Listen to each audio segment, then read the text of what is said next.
Boa tarde, amigas e amigos, oração, ação. Termina o ano, terminam os ciclos, os meses, mas a amizade, o vínculo com o eterno não termina. Jesus orienta que deixemos o que perece de lado, que a traça rói, a ferrugem corrói, os ladrões levam, e busquemos aquilo que permanece, o reino dos céus, os valores eternos. Aliás, essa é a grande contribuição.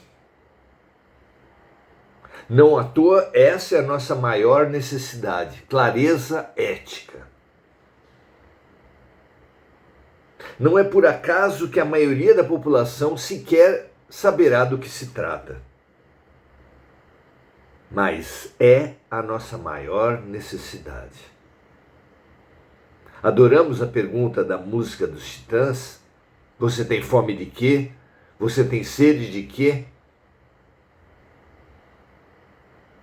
E o mais necessitado é aquele que nem sabe do que mais necessita. Mas qual é a sua maior fome, qual é a sua maior sede? Não há nada mais importante, nada mais urgente, nenhuma ferramenta mais imprescindível para o bem viver do que clareza ética. E por quê? Porque viver bem é tomar boas decisões. Para poder tomar boas decisões, uma ferramenta só é fundamental: a noção clara do que é importante e do que não é importante. Clareza ética, do que é certo, do que é errado, do que é bem, do que é mal.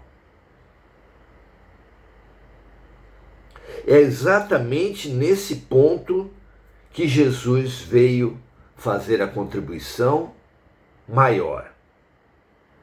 Jesus veio para nos reprogramar eticamente. Pelo menos essa é a nossa leitura. E hoje, a pergunta que se faz a Emmanuel, nesse nosso O Consolador, de autoria espiritual de Emmanuel e pela psicografia de Chico Xavier, é exatamente sobre escala de valores em cima de uma passagem do Evangelho. Portanto,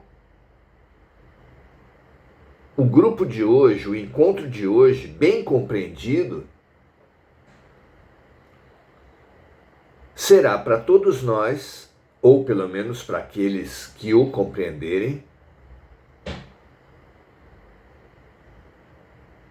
uma ferramenta fundamental, uma ferramenta imprescindível, a ferramenta do bem viver. Clareza ética com Jesus é o que nós mais necessitamos.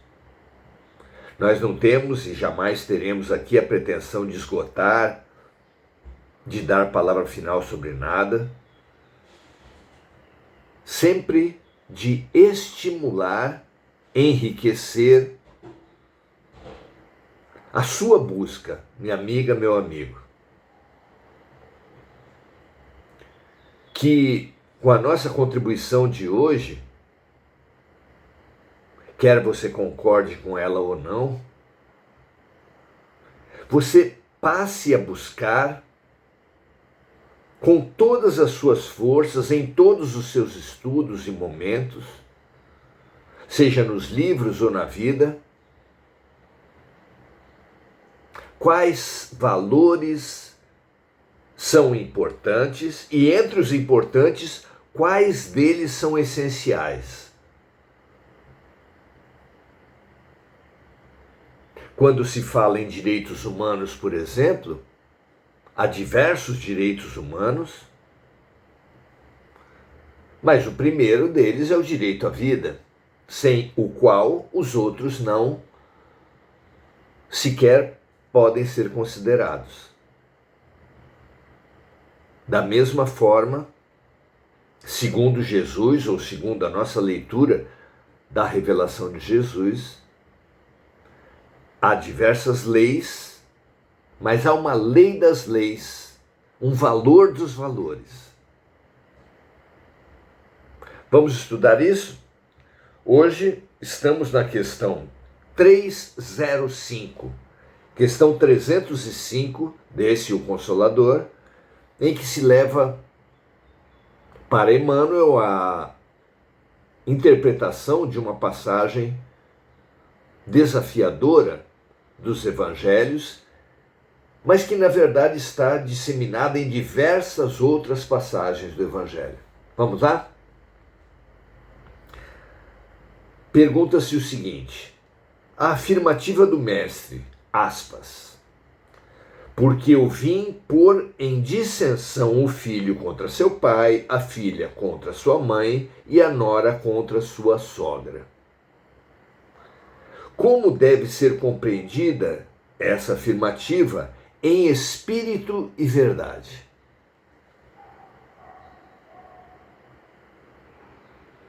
Vejamos a resposta de Emmanuel.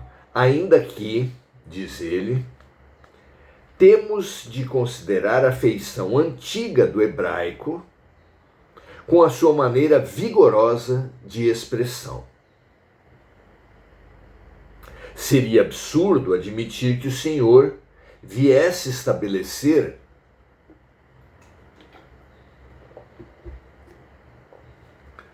a perturbação no sagrado instituto da família humana nas suas elevadas expressões afetivas, mas sim que os seus ensinamentos consoladores seriam um fermento divino das opiniões, estabelecendo os movimentos naturais das ideias renovadoras, fazendo luz no íntimo de cada um pelo esforço próprio para a felicidade de todos os corações.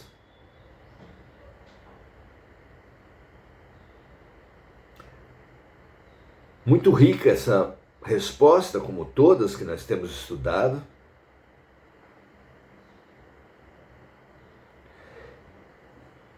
Nós queremos destacar na nossa reflexão de hoje quando Emmanuel fala que seria absurdo imaginar que Jesus tinha como objetivo causar conflito nas famílias. Absurdo mesmo. Mas, diz Emmanuel, os seus ensinamentos consoladores seriam fermento divino das opiniões. Fermento divino fariam eclodir, aumentar, evidenciar as opiniões, estabelecendo os movimentos naturais das ideias renovadoras. Qual é o movimento natural das ideias renovadoras? Tomemos uma lei da ciência materialista que, a nosso ver, serve muito bem para explicitar esse movimento natural das ideias renovadoras. Diz a ciência que a toda ação corresponde uma reação de igual intensidade e sentido contrário, não é? Como imaginar que alguém traga uma ideia renovadora, como a expressão de Emmanuel aqui, e essa renovação não causasse nenhuma resistência, nenhuma reação? Pode-se dizer que uma ação que não cause reação não aconteceu. Pode-se dizer que a reação é a medida efetiva da ação que se fez. Achamos ilustrativo que a astronomia descobriu os buracos negros por meio de uma reação inusitada em suas observações. Perceberam os astrônomos que algumas observações de astros distantes, o que é observação? É a captação da luz emitida por astros distantes, que ela estabelecesse desvios de sua rota ao longo do universo. Isso quer dizer que eles observavam a luz emitida por um astro e observavam que essa luz emitida por um astro distante, ao passar por certa região, sofria desvios. E como eles nada enxergavam, puseram-se a pesquisar. Por quê? Porque se houve uma reação, necessariamente há de haver uma causa, uma ação. Só pode haver uma reação se houver uma ação.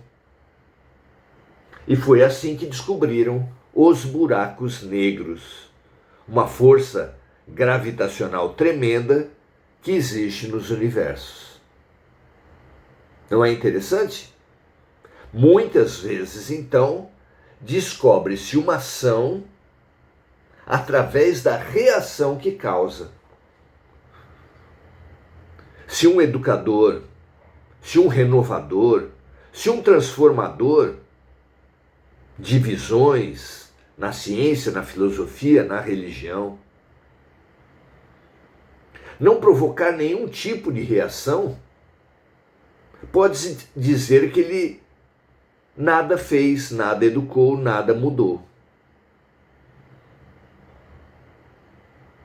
É essa a resposta para perguntas ingênuas que questionam: puxa, por que um homem tão bom como Jesus foi tão maltratado pelo mundo? Ora, Jesus foi o maior renovador da história ocidental.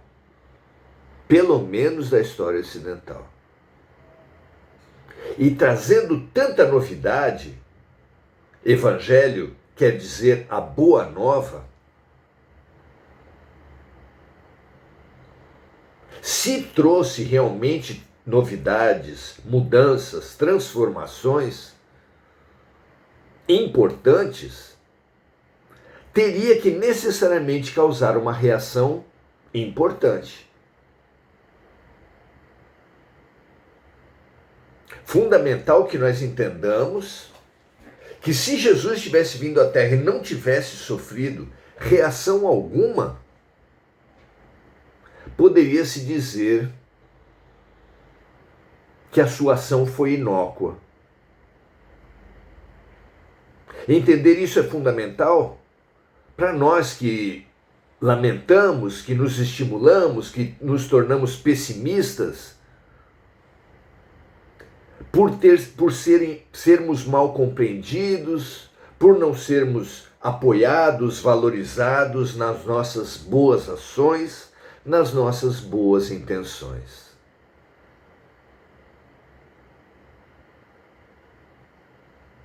Quando realmente alguém traz transformações, traz mudanças para o mundo, obrigatoriamente receberá em reação movimentos de incompreensão, de resistência e até de oposição.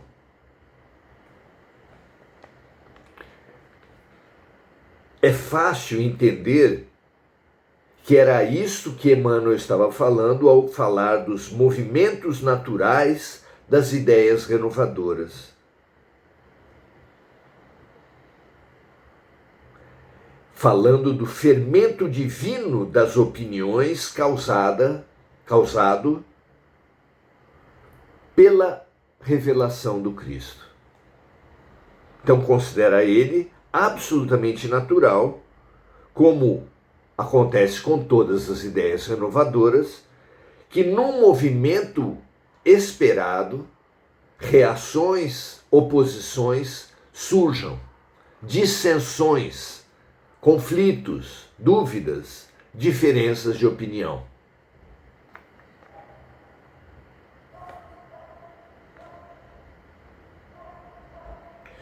Com relação à família, apesar de não ser o objetivo de Jesus, de não ser a missão de Jesus de forma alguma, causar divisão na família, o fato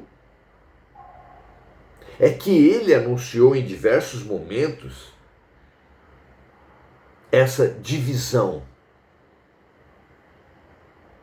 que apesar de ser um valor importante, o valor da família, há valores maiores. Há uma passagem, por exemplo, em Mateus capítulo 19, versículo 29, em que ele fala assim: e todo aquele que tiver deixado casas, ou irmãos, ou irmãs, ou pai, ou mãe, ou mulher, ou filhos, ou terras, por amor de meu nome, receberá 100 vezes tanto e herdará a vida eterna. Vejam, meus amigos, aqui ele apontou aquilo que a humanidade coloca como valores maiores da vida. Casa, irmãos, irmãs, pai, mãe, mulher, filhos, terras. Não é? Ele falou que isso precisa ser desprezado? De forma alguma. Falou apenas que há uma escala de valores. Há um valor a mais do que esse. Dito de outra forma, nós nos enganamos quando colocamos os nossos amores como valores absolutos. É praticamente impossível que alguém ame alguém num casamento, que alguém ame seus filhos, que alguém ame seus pais, e não faça para si mesmo ou manifeste para outras pessoas a seguinte proposição: pelos meus amores eu faço qualquer coisa. Não é? E dizemos isso com orgulho, com certeza de estarmos com valores exatos. Mas não é verdade. Não é bom colocar esses valores como absolutos, porque não são. Há um valor acima desses. Pai, mãe, filhos, irmãos, não são valores absolutos. Há uma outra passagem que Jesus convida uma pessoa a integrar o seu grupo de apóstolos. Olha que momento fundamental da vida de um espírito. E essa pessoa fala: mestre, deixa que eu vá enterrar meu pai, que acaba de falecer. E ele fala: deixa aos mortos a tarefa de enterrar os seus mortos. Em outra passagem ainda, ele ensina um grande grupo as lições do reino dos céus, quando vem alguém e fala ao seu ouvido que lá fora estão sua mãe e seus irmãos. E ele, numa lição que reforça tudo o que temos falado até agora, pergunta: quem é minha mãe? Quem são meus irmãos? E está lá no Evangelho que ele, fazendo um gesto largo, abrangendo aqueles que estavam estudando o reino dos céus com ele, diz: Meu pai e minha mãe são aqueles que fazem a vontade do meu pai. Minha mãe e meus irmãos são aqueles que fazem a vontade do meu pai. Como compreender de uma maneira firme em nossas mentes e nossos corações essa clareza de valores que Jesus propõe em tantas passagens do Evangelho, provando que está aí uma lição importante. A chave da compreensão dessa escala de valores vem do momento maior naquela tarefa de reprogramação ética que Jesus veio trazer na Terra. Houve um momento que, para provocar o mestre, lhe perguntaram qual é o mandamento maior. Tratava-se de um desafio terrível, porque em cima dos valores propostos por Moisés, os judeus já tinham criado centenas de regras, leis, imposições. Perguntar qual é a mais importante é tarefa extremamente complexa. Tome os 10 mandamentos de Moisés apenas e responda o que é mais importante. Não roubar, não matar, não cobiçar a mulher do próximo, não mentir. Muito difícil saber qual é o maior mandamento. Pois Jesus, ao responder para os seus interlocutores, que o queriam provocar, mas que ele aproveitou a ocasião para nos deixar o cerne da sua mensagem, o cerne da sua reprogramação ética, nos trouxe a receita disso. Qual o mandamento maior? Respondeu o mestre. Ouve, ó Israel, amarás o Senhor teu Deus de todo o teu coração, de todo o teu entendimento, com toda a tua alma, e amarás o teu próximo como a ti mesmo. Deixa eu falar um pouco melhor. Amarás o Senhor teu Deus de todo o teu entendimento, com todo o teu coração, com toda a tua alma. Mas há um segundo mandamento que é semelhante ao primeiro. Note o que ele fala. O segundo mandamento é segundo, apesar de ser semelhante ao primeiro. Amarás o teu próximo como a ti mesmo. E ainda ressaltou, nisso está toda a lei e os profetas. Todas as escrituras resumidas nessas duas proposições.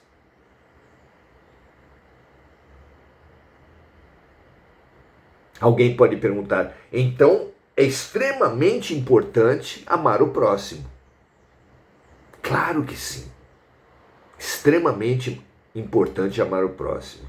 Extremamente importante também, no mesmo nível de amar o próximo, amar a si mesmo. O que combate todas as utopias e falsos valores do altruísmo. Altruísmo é aquele que só pensa nos outros, faz tudo pelos outros. Está errada essa programação. Em primeiro lugar, aquele que se programa, eu faço qualquer coisa pelos meus amores, deve considerar que tão importante quanto amar o próximo é amar a si mesmo.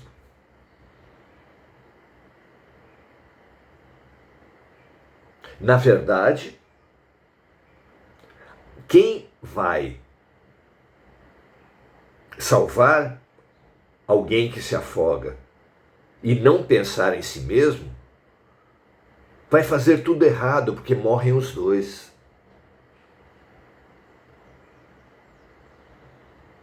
Quem quer salvar alguém que está se afogando e oferece o seu ombro, vai receber da pessoa que se afoga, por um movimento natural e instintivo, um empurrão para baixo.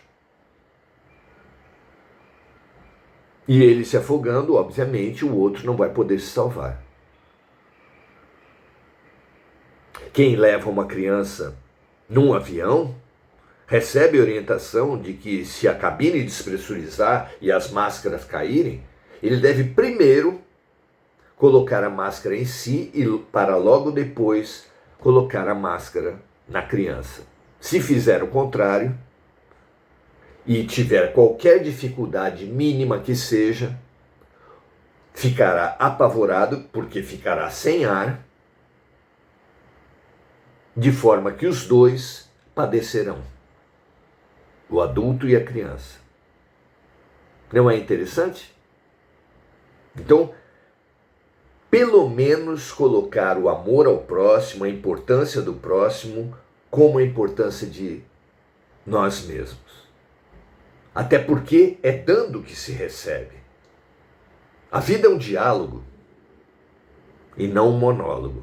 Não é uma via de uma mão, é uma via de duas mãos.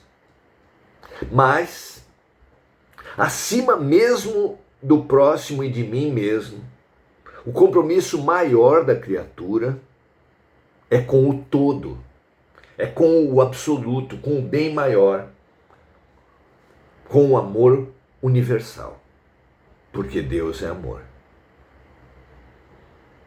Isso quer dizer que se o nosso amor fizer alguma coisa errada, nós não devemos encobrir, acobertar, disfarçar, fazer qualquer coisa para desresponsabilizar os nossos amores pelo erro que eles tiverem cometido. Porque o nosso vínculo maior é com o acerto, com o bem, com o certo. Ou seja, com Deus acima de todas as coisas. Se um filho rouba e aparece na televisão que a sua mãe o levou até a delegacia, pessoas que não têm clareza ética falarão que isso não é mãe, que é um absurdo o que ela está fazendo. Pois essa mãe, às vezes analfabeta, tem mais clareza ética, tem mais ferramentas para viver uma boa vida do que muitos ratos de biblioteca que já leram muitos livros, muitos teólogos que já fazem teses palavrosas, mas que não têm clareza ética. Não é importante isso? Veja você como o vínculo maior de nossas vidas deve ser com aquilo que é bom, aquilo que é certo, aquilo que é justo. Com Deus. E como Deus é amor, com o valor máximo da existência, que é o amor. Tudo o mais deve ser submetido à lógica, às exigências, ao valor do amor. Muito bom. Vamos saudar os amigos, Marco Aurélio Trindade, falando da Boa Nova, do Evangelho. Cristiane Fraga dando o seu boa noite. Cida Mello pedindo vibrações pelos filhos Tiago e Tiego e todos da família dela, e amigos, e principalmente pela saúde do amigo Adriano. Que Deus abençoe também a todos nós que estamos aqui.